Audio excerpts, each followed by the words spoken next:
In questi giorni a Napoli il suono dei clacson e del traffico intenso ha nettamente coperto quello che è il suono tradizionale delle ciaramelle.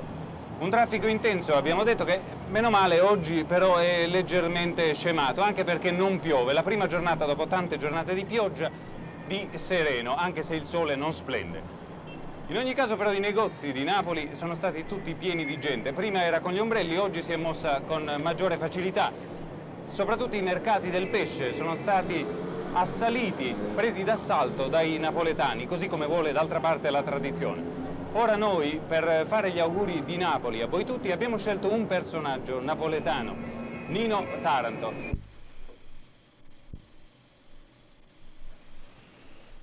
Cari amici, adesso tocca a me. Oh, ma vi avverto subito, io sono in cucina non in qualità di cuoco, ma in veste di osservatore.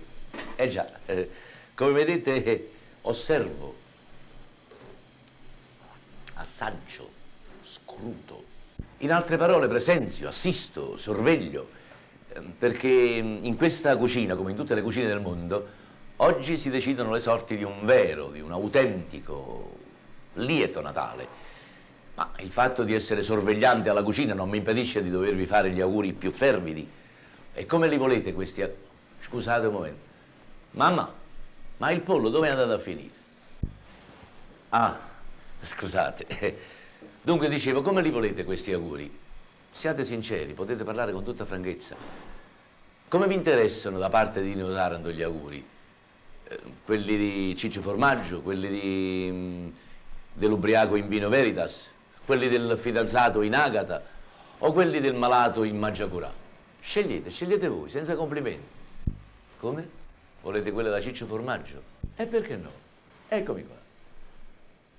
Io che vi voglio bene, veramente, vi voglio fare l'augurio a tutti quanti, passate villa bella allegramente, facete come me, che hai mangia e canta, buon Natale, buon Natale, da Don Cida, Don Ciccio, e stasera, fra dolci e pasticci, sturato champagne, e bevete con me.